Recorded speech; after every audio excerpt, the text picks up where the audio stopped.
Day 2 of Craftmas is here, and today we are going to see if we can get this fleece a little bit more clean by washing and scouring it.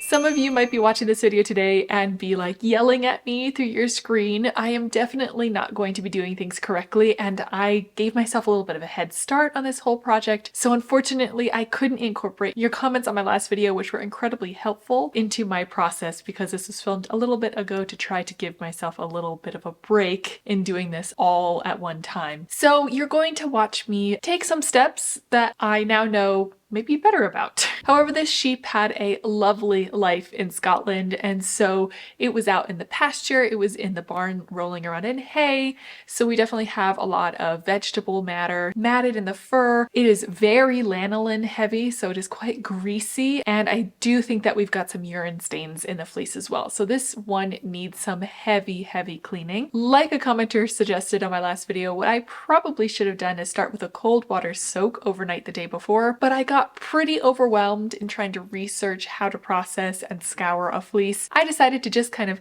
dive in at the deep end and clean this fleece, or at least try to. Before I even thought about dunking this fleece in water, I tried my hand at skirting it. I don't think that this fleece was skirted, so I'm taking away bits that seem really very felted, very matted together, or is full of poop basically, which might kind of wash out, but at least all the videos that I saw online recommended removing those bits and skirting it. You also saw that I took out some of the blue bits of wool. You can see them here. I don't know exactly what the markings are for. My guess is they might be tup markings. When you have sheep that are mating, you can tell which particular sheep was mounted and from what ram. I actually went to the Lake District and they saved those bits of the wool and they spun it as their contrast color, which I thought might be something that I want to do. Also, all the fleece that I'm skirting away is not going to waste. I'm just using it as mulch around some of the more cold sensitive plants, which maybe I should have done before it snowed and froze, but I don't know, maybe it'll help. And even if it doesn't help these plants, it can still be composted over time. After I did my best at skirting this fleece, again, I watched videos online of how to do this. I don't know that I did a very good job.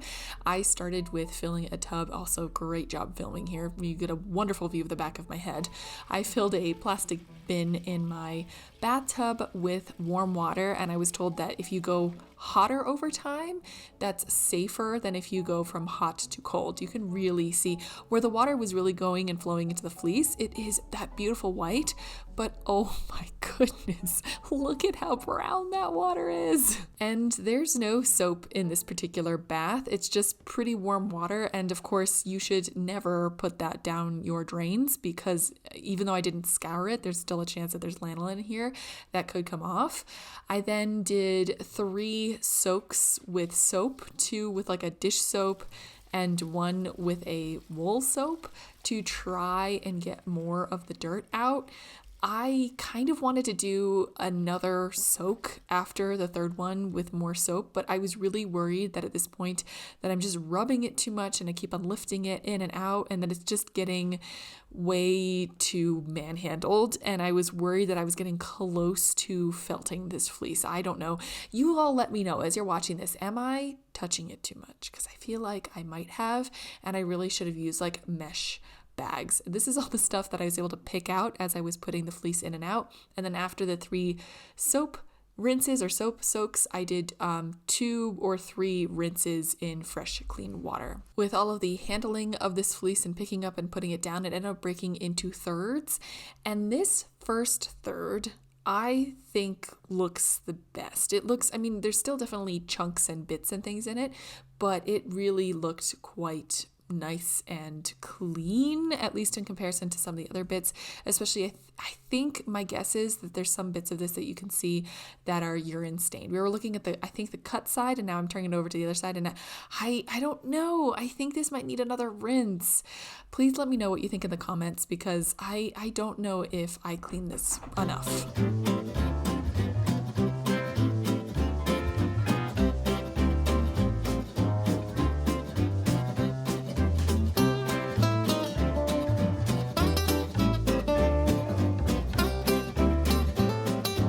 I have the urge to say that mistakes were made in my first attempt at washing or scouring a fleece, but I think the better way to look at it is that I learned some new things. I learned some lessons. I'm a bit of a perfectionist and I can get frozen in doing something, and it's one of the reasons that I bought fleeces 3 years ago and I never touched them, is because I was overwhelmed with the amount of information I'd have to learn in order to do something. It's why I enjoy taking classes. For example, weaving is very similar. It's a lot to learn, a lot of new terminology, and my weaving class was wonderful at teaching me the things that are relevant. But when I'm going at it by myself because I can't find a fleece processing class near me, I'm so afraid of messing up, my perfectionism really takes over, that I just never do anything. And so sometimes I find it better just to dive in knowing that I'm going to mess up, letting the process guide what I need to learn next. So for instance, I definitely need some of those mesh laundry bags. I did watch tutorials beforehand. I watched a lot of videos on different people processing fleece, and a lot of them had the mesh laundry bags, but I was like, I'm just gonna try it. I saw some people didn't use them, but I think in the future for me, I definitely want the mesh laundry bags. I just laid mine out to dry in a hallway, which was fine-ish, but the air circulation would really help. So I need to have some sort of screened or mesh area in order for the fleeces to dry. Some sort of laundry drying rack I think would work really well. I am still a little bit uncertain what to do with the rest of my fleeces. So I think this 1/3 of it turned out really, really well, and I'm going to continue processing it. I don't want to ruin the rest of this fleece though, and I actually have a friend who lives kind of close who raises her own sheep and goats, and she has processed her own fleeces before, and I'm going to stop by her place with my 2/3 of the fleece that I don't know what to do with, or if it needs to be washed again, or what I should do best with it, and see what she recommends. So I'm going to leave that alone, and I'm just going to continue on this fleece processing journey with a 1/3 of it that I think is in good enough state to continue working on, where I'm not afraid that I'm messing anything up. It looks like Santa's beard. It's also so soft. One of the things that I read about the Ryeland breed is that it was actually a competitor to merino wool, and I have to say, I can see why. It is very, very soft. I'm so pleased with it, but there are still bits of dirt and things left in this fleece. It didn't fully wash out all of the vegetable matter and all of the dust and dirt. So the next step that a lot of people do is called picking or flicking. And I did this little bit by hand, and you can see how much of I shouldn't really do it over the rest of the fleece, but because this is going to get some of the dirt out when I do that, and how beautiful, lofty, and cloudy it is. I'm so excited when I see this. It was quite a bit of work though to do this bit by hand. I didn't keep them all kind of nicely aligned. So I think what I'm going to do to pick through the rest of this fleece is I'm going to take dog brush. And of course I have got lots of dog brushes. So I'm going to use one of those. And the purpose of this step, from what I can see online, is to open up and loosen up the fibers. Also wax out the dirt. That last remaining bit of dirt, every step is supposed to get out more and more of that dirt. I'm going to go ahead and grab my flicker brush. Look at this little lock structure. Oh gosh, I can't even talk. I am so excited at how wonderful this looks. So I'm hoping that we can get some of the rest of this dirt out, and I'll create these little clouds, and that might be the last step for today's processing.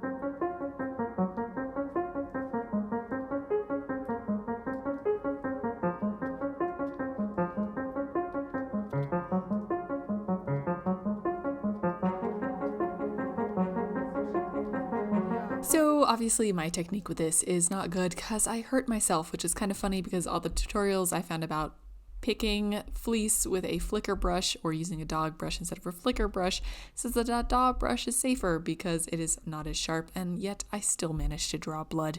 So I decided, well, rather than risking injuring myself more and accidentally dyeing my fleece the color of my own blood, which sounds kind of hardcore, but it's not really what I'm going for, I am instead going to pick the rest of this fleece by hand, which is also a really nice way to experience all of my fleece. And it was just a really lovely way to continue to spend an evening watching the sunset behind the mountains.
I might have to put on sunglasses in the future because it is so sunny out here, but I just love sitting out in the winter sun. It is such a gentle, beautiful sunlight, so I hope it's not too distracting if I'm looking at you like this. But this is as far as I've gotten in picking through the 1/3 of the fleece that I think is clean enough to continue working on.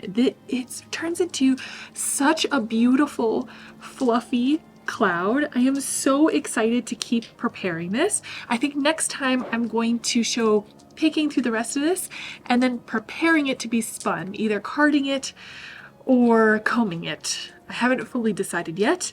This fluff isn't fully clean, but I'm hoping that maybe through the carding process or combing process and the spinning that more of that will come out, or I'll have the time to pick it out. But I was incredibly surprised at how well picking takes out so much stuff. Like stuff that I couldn't even see was in the wool fell out and came out like sand and grit and straw and all of that kind of stuff. So I'm really shocked at how well that worked, but the hand picking is definitely taking a little bit longer than maybe picking it with a tool, but it is also so beautifully tactile. I love getting my hand on all of this beautiful raw wool. Very excited. Also, I know that last time some of you commented on my lovely sweater, and yes, I am wearing it as a bit of a hint depending on how far I get and this part of the project during Craftmas. I think at some point I will start recreating this sweater, and it's my hope to turn it into my next sweater knitting pattern. So keep your eye out. I will be working on that. I don't know how far I'll get on all of that. Again, I will see you the day after tomorrow for the next installment in this series for Craftmas. If you are wanting more crafty content, here is another playlist from a previous year's Craftmas if you want to keep going, or I will leave links in the description down below to some of my friends who are also doing Vlogmas that are like fiber, arts inspired, and cozy for this time of year. If that's something that you're interested, feel free to check out the description. Thank you again so much for watching, and I will see you all soon. Bye.